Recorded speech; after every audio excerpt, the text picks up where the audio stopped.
नमस्कार दोस्तों, हमारे ऑनलाइन ट्यूशन अड्डा चैनल पे आपका स्वागत है। दोस्तों, आपने यह कहावत कई बार सुना होगा, थोथा चना बाजे घना। इस कहावत के आधार पे आज एक बहुत ही मज़ेदार कहानी आपको पढ़ाने वाला हूँ और इस कहानी में बहुत सारे कठिन कठिन शब्दों को बिल्कुल आसान तरीके से मैं आपको लिखना सिखाने वाला हूँ। जैसे यहाँ पे लिखा हुआ है संतुष्ट, तो इसको कैसे लिखेंगे? देखिए, इसमें दंत स लगेगा, ठीक है ना। मैं ये भी आपको इस क्लास में सिखाऊंगा कौन कौन सा स होता है और कहाँ पे किसका क्या यूज होता है। ये सब कुछ बिल्कुल आसान तरीके से मैं आपको सिखाने वाला हूँ। तो दोस्तों, यदि आप इस चैनल पे नए हैं तो चैनल को सब्सक्राइब करके नोटिफिकेशन ऑन कर लीजिएगा, ताकि जब भी मेरा वीडियो अपलोड हो सबसे पहले आपके पास पहुंचे। तो यहाँ पे लिखा हुआ है दोस्तों संतुष्ट, तो इसको कैसे लिखेंगे? स के ऊपर बिंदी, ठीक है। त में छोटी ऊ की मात्रा और ये मूर्धन्य श, कौन सा श? मूर्धन्य श और ट। तो फिर हम लोग कैसे समझेंगे कि यहाँ पे दंत स होगा, यहाँ पे मूर्धन्य श होगा, इसका उच्चारण क्या होगा? ये सब कुछ आगे मैं बिल्कुल आसान तरीके से आपको सिखाने वाला हूँ। तो आइए दोस्तों, यहाँ से खूब आराम से एक एक शब्दों को हम लोग पढ़कर हिंदी पढ़ना और लिखना हम लोग सीखते हैं। दोस्तों, यहाँ पे लिखा हुआ है एक एक गांव में। देखिए दोस्तों, गांव ऐसे लिखा था, गा और ऊपर ये चंद्र बिंदु होता है, ठीक है ना। गा व ऐसे गांव, लेकिन यहाँ पे बिंदी दिया गया है, लेकिन ये सही ऐसे लिखा था, ठीक ना। ये टाइपिंग में ऐसे हो जाता है कभी कभी, ठीक ना। तो एक गांव में एक पंडित जी रहा करते थे। एक गांव में एक पंडित जी रहा करते थे। गांव के मंदिर में पूजा किया करते। गांव के मंदिर में पूजा किया करते। कभी कभी गांव में, देखिए ये गांव, गांव कैसे, मैं आपको चंद्रबिंदु वाला क्लास कराया था और उसमें मैं आपको सिखाया था कि कहाँ पे ये चंद्रबिंदी लगेगा, कहाँ पे बिंदी लगेगा। इसका मैं क्लास ऑलरेडी मैं कराया हूँ दोस्तों। इसका उच्चारण, इसका ध्वनि नाक से निकलता है। ऐसे हम लोग उच्चारण मुंह से ही करते हैं ना, कि ध्वनि इसका नाक से, जैसे गांव, मुंह, मूछ, सांड, बांध। देखिए बांध, ये सब कुछ मैं उसमें सिखाया हुआ था। तो कह रहा है कि कभी कभी गांव में किसी के पूजा, देखिए प में क्या है? बड़ी ऊ की मात्रा, तो कैसे पढ़ेंगे? पूजा होती तो वो लोग पंडित जी को जो भी दान के रूप में देते, पंडित जी उससे ही संतुष्ट रहते। पंडित जी उससे ही संतुष्ट, कैसे पढ़ेंगे? संतुष्ट।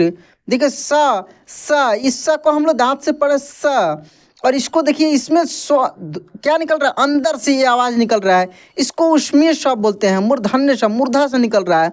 कैसे? संतुष्ट, शु देखिए श, इस तरीके से संतुष्ट रहते। कभी किसी से कुछ, देखिए यहाँ पे क्या लिखा हुआ है? कभी किसी से कुछ मांगते नहीं थे। कभी किसी से कुछ मांगते नहीं थे। इस प्रकार ही वो अपना जीवन व्यापन, यहाँ पे लिखा है जीवन यापन होता है। क्या होता है? जीवन यापन करते। यह उसी प्रकार अपना जीवन यापन करते, किसी से कुछ वो मांगते नहीं। कोई पूजा पाठ होता था तो वो उनको दान में दे देता था। पर एक समय ऐसा हुआ कि काफी दिनों से गांव में कोई पूजा नहीं हुई। लेकिन एक दिन ऐसा हुआ कि काफी समय से गांव में किसी मतलब किसी का पूजा नहीं हुआ और उनके पास खाने के लिए कुछ बचा नहीं था, और उनके पास खाने के लिए कुछ नहीं बचा था। किसी से मांगना उन्हें उचित नहीं लगता था। किसी से मांगना उन्हें उचित नहीं लगता था, इसलिए उन्हें 2 दिन तक भूखा रहना पड़ा। इसलिए उन्हें 2 दिन तक भूखा रहना पड़ा। अब उनकी स्थिति दयनीय होती जा रही थी। अब उनकी स्थिति दयनीय होती जा रही थी।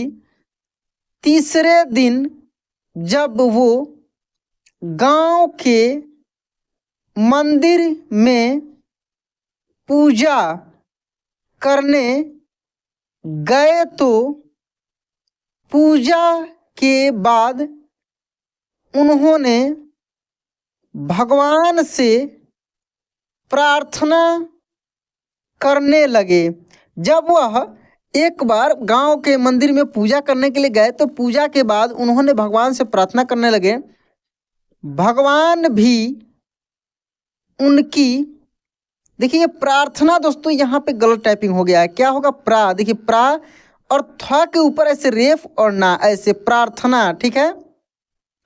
उनकी प्रार्थना से प्रसन्न हो गए और पंडित जी के सामने प्रकट होके बोले, और पंडित जी के सामने प्रकट होके बोले, मैं आपके द्वारा की गई प्रार्थना, ऐसे होगा ठीक ना, से बहुत प्रसन्न हूँ भी दोस्तों ऐसे होगा, ठीक है।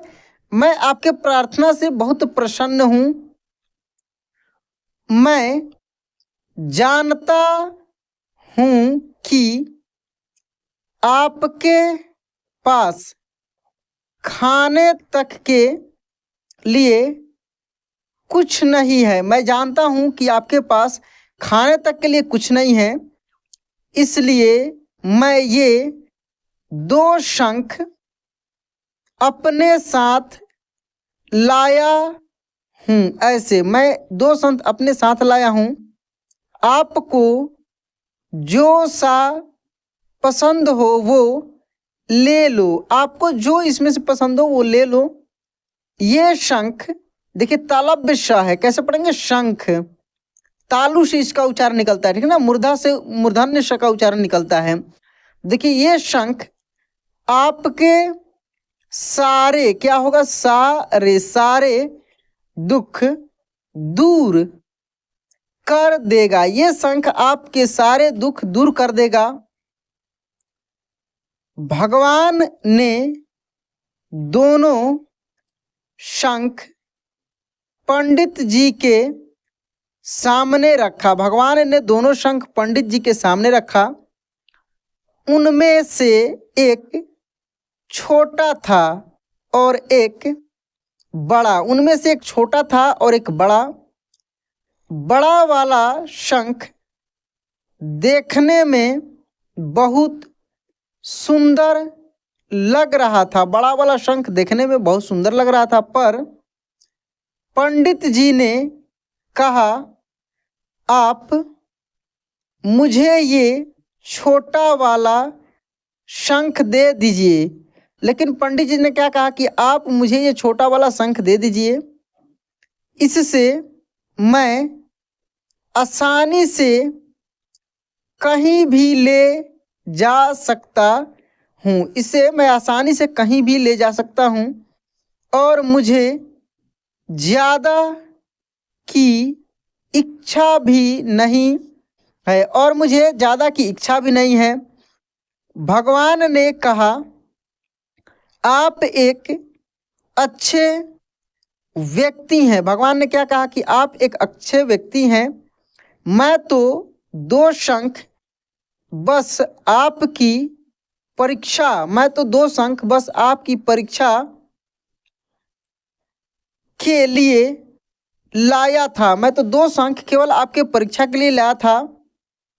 फिर शंख देते हुए कहा कि आप इससे जो भी मांगेंगे वो आपको मिल जाएगा। आप इससे जो भी मांगेंगे वो आपको मिल जाएगा। पंडित जी अपने घर आ गए। पंडित जी अपने घर आ गए और अपनी जरूरत के हिसाब से जो भी शंख से मांगते वह उन्हें मिल जाता, और अपने जरूरत के हिसाब से जो भी शंख से मांगते उन्हें मिल जाता। इस प्रकार उनका जीवन खुशीपूर्वक बीतने लगा। इस प्रकार उनका जीवन खुशीपूर्वक बीतने लगा। पंडित जी के घर के पास ही एक लोभी व्यक्ति रहता था। पंडित जी के घर के पास ही एक लोभी व्यक्ति रहता था। उसने पंडित जी को देखा कि अब तो न कोई पूजा होती है, न पंडित जी किसी से कुछ मांगते हैं, फिर भी इनके पास ये वस्तुएं कहाँ से आ रही है, इनके पास ये सभी वस्तुएं कहाँ से आ रही हैं, ये जानने के लिए वो पंडित जी के घर गया। ये जानने के लिए वो पंडित जी के घर गया और ये सब चीज़ें कहाँ से आ रही हैं पंडित जी से पूछा। और ये सब चीज़ें कहाँ से आ रही है पंडित जी से पूछा। साफ दिल वाले पंडित जी ने उसे सब कुछ बता दिया। साफ दिल वाले पंडित जी ने उसे सब कुछ बता दिया। अगले ही दिन वो व्यक्ति भी मंदिर में गया। अगले ही दिन वो भी व्यक्ति जो था वो मंदिर में गया और वह जाके भगवान के सामने प्रार्थना करने लगा, पर भगवान नहीं आए। दूसरे दिन भी उसने ऐसा किया, फिर भी भगवान नहीं आए। कुछ दिनों तक ऐसा ही चलता रहा। फिर एक दिन भगवान प्रकट हुए। प्रकट क्या पढ़ेंगे? प में पदेन र और क और ट, प्रकट। ऊपर एक शब्द था दोस्तों वस्तुएं। देखिए व आधा स दंत स और त में उ की मात्रा और ए, ऐसे वस्तुएं। ठीक है। तो एक दिन भगवान प्रकट हुए और उससे प्रार्थना का कारण पूछा। उसने कहा भगवान मैं बहुत गरीब इंसान हूँ। जैसे अपने पंडित जी की मदद की मेरी भी मदद कीजिए। जैसे मैंने अपने पंडित जी की मदद की मेरी भी मदद कीजिए। भगवान ने उसके भी सामने दो शंख रखे और उस व्यक्ति ने बड़े वाले शंख जो कि सुंदर दिख रहा था उसे ले लिया। फिर भगवान वहाँ से चले गए। वह व्यक्ति बहुत खुश हुआ और शंख लेके अपने घर आ गया। घर पहुँच के साफ सुथरे जगह पे शंख को रखा और हाथ जोड़कर शंख से बोला, हे शंख देवता मुझे 1000 रुपये दे दो। शंख ने जवाब दिया, 1000 क्या लोगे? 2000 लो। शंख ने जवाब दिया, 1000 क्या लोगे? 2000 लो। यह सुनकर उस व्यक्ति के खुशी का ठिकाना नहीं रहा।